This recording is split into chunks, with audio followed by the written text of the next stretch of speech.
Hey guys, what you just saw was some video of day 3 near Cape Fear of our 4-day voyage, delivering Josephine back down south, and our ultimate goal was Savannah, Georgia, and you can see here we did it in 4 days. And it was pretty intense. And just what I'm going to do is take you through all of my photos and video that I thought I could share and talk about the trip. And the first part starts here, where we picked up the boat on her mooring and we took her up to Liberty Landing Marina, just past the Statue of Liberty, and that's where our voyage started.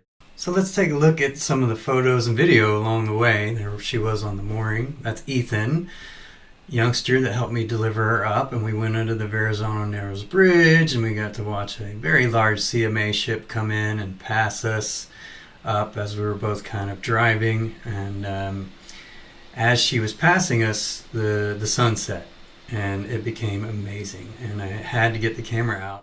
I just had to film a little bit of this. This is absolutely incredible. Arriving into New York City, this is Ethan driving. Howdy. Captain Ethan. It's pretty badass.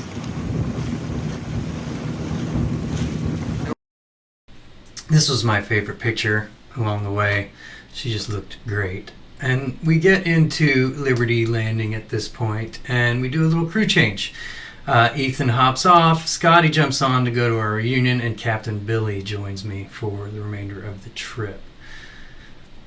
The next morning, we left the dock and headed out under the Brooklyn Bridge there, and we got to Kings Point and did a little bit of celebrating at my reunion, and it was becoming apparent that we weren't going to be able to depart because the weather was a total disaster out there, right? So we hunkered down for a couple of days because we were not going to be challenging these waves in 30, 40, 50 knot winds, very large waves. So Bart joined us on Sunday, and we waited it out for a couple of days, and I put Billy in charge of the trip. He's made the trip before. He's an amazing captain. Close reach is his business.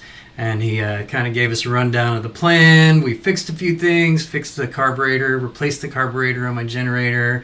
We made some adjustments to the autopilot and fixed some lighting and got the sails out, make sure everything was in good working order. And then finally on Tuesday morning, bright and early, we set out, 6:21 a.m. there, and it was still dark as we approached the Throgs Neck Bridge and headed back through the East River and the insane Hellgate currents. You see we're doing 10 knots, there's no wind, and went right back to Liberty Landing Marina to delay a couple more hours to let the weather settle, and we start fixing stuff. I went up the mast and put in an extra halyard that had been taken off some time ago. Billy did some repairs to the mainsail, and we set off. And that was it, and that's where the adventure began. That's $7, right?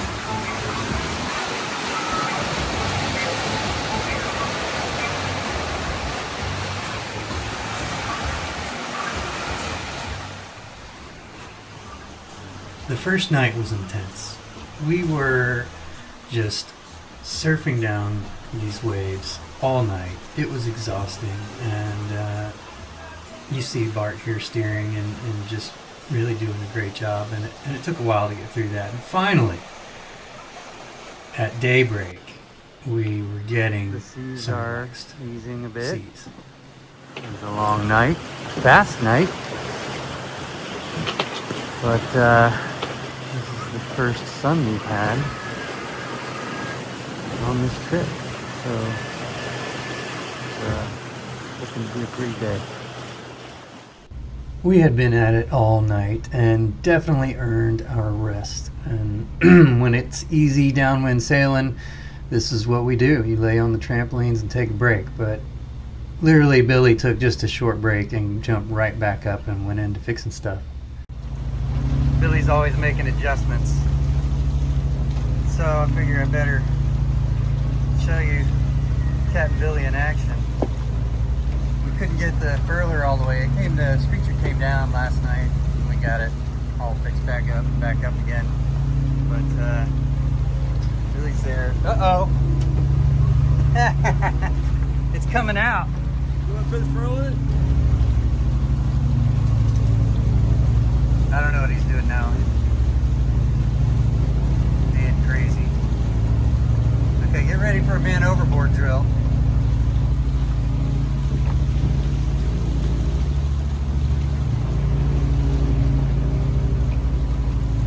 You got the wheel, Bart?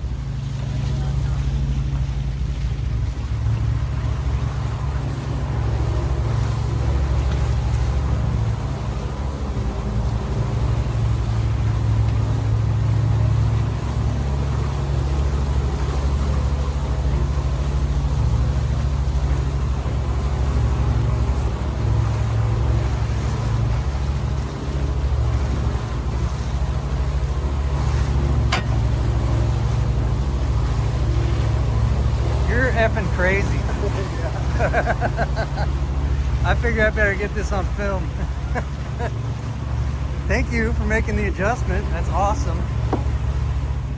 It was nice to have a relaxing day after such a crazy night. I had just come up, and so Billy and Bart were resting. That day was pretty relaxing. However, when the sun set, it started to get pretty intense again. The autopilot is churning away while we clean up and prepare for the night ahead. With occasional bursts of intense speed. It's 11.5 knots.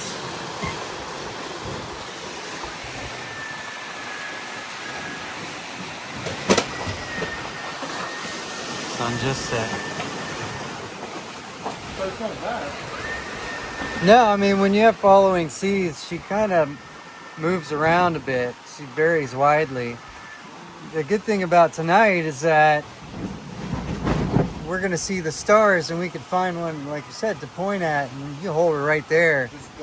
You'll do better than the autopilot, but with an empty horizon, that autopilot, it might be all over the place, but it's keeping us going in the right direction.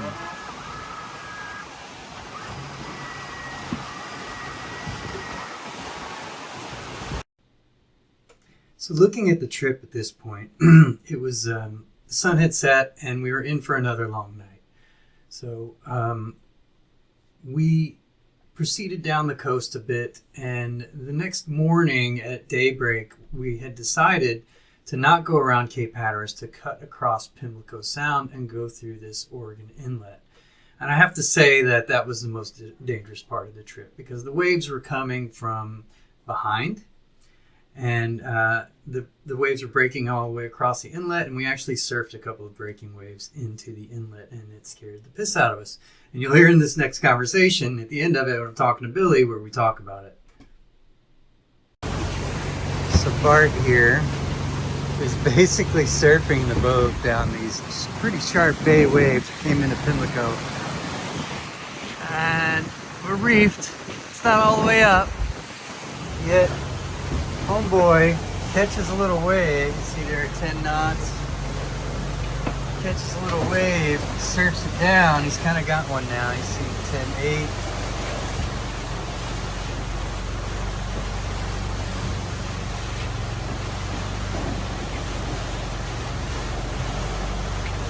I'm always looking at that speed meter. So that's about the slowest we're going to see. And here we go, here we go, here we go, here we go. Surfing it, he's surfing it. 10, 10-8, 11-1, 11-2, 11-3. He's holding it. Well done, Bart. How long can you hold it? Still over 10 knots. Yeah, not bad, dude. Not bad. What's it like again? What are we doing? Like surfing with a big ass boat. Surfing with a big ass boat. And we're surfing down these short, choppy bay waves. Oh yeah. They're kind of just the right period. Yeah, that he gets up there, 10 knots, just right in between them. We're reefed.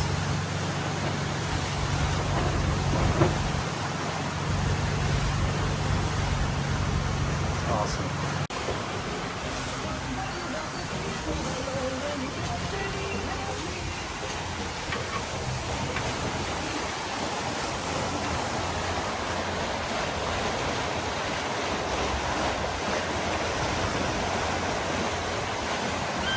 It's been a lot of this.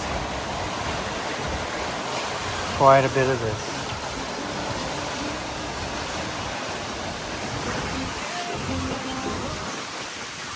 Not a lot of this. This is nice. We got a nice evening in flat water tonight. We cut through rather than risk it.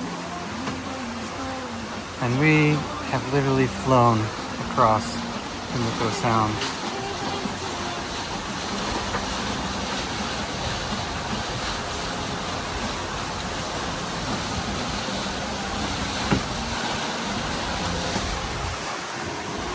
See that speed right there?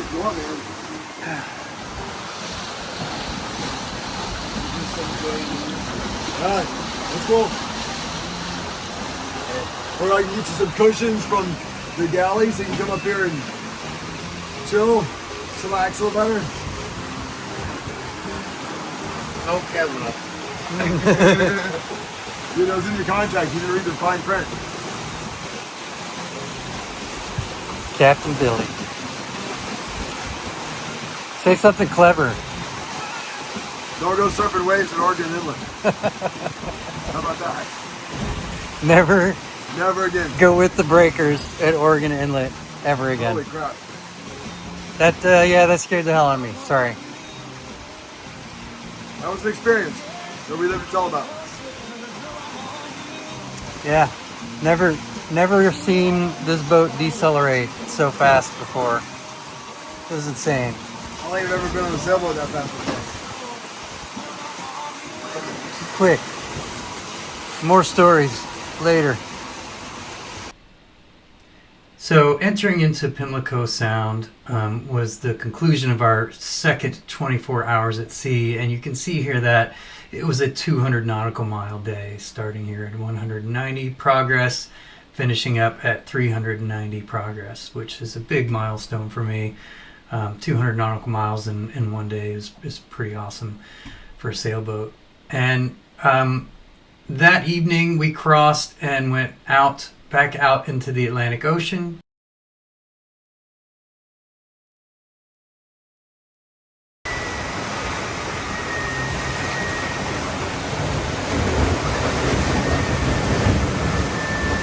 We're here at sunrise.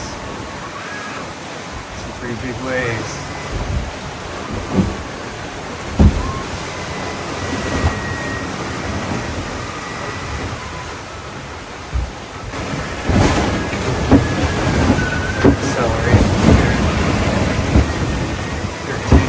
Knots on that one.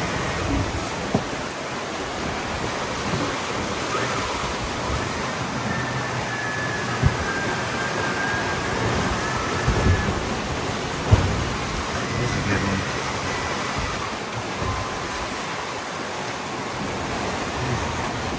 Fit right in that trough right there. Here we go.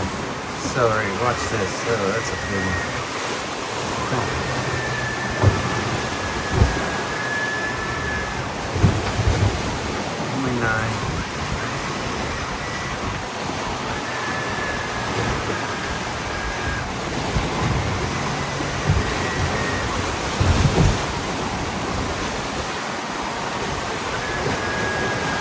As you can see there, the waves are getting pretty intense, and we again went through the entire day and into the night. It was a beautiful sunset, and we stopped in Charleston and ultimately dropped Billy off in Charleston, where Bart and I kind of continued on through the Intercoastal together. Just the two of us, and we were spotlighting all night. We were exhausted, so Bart went to sleep, and when the sun came up, I took over and kept driving us down through all the channels. In the Intercoastal Waterway, there was no wind. Kept seeing some pretty cool sights. These two personal planes taking off on the water, and then we went back out and we crossed the river and got the Savannah River, and we got to our final destination of Wilmington River and a friend's marina.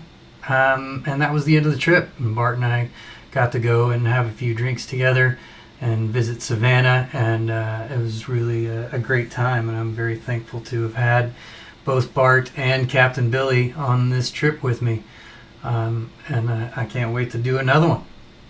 Thanks for watching.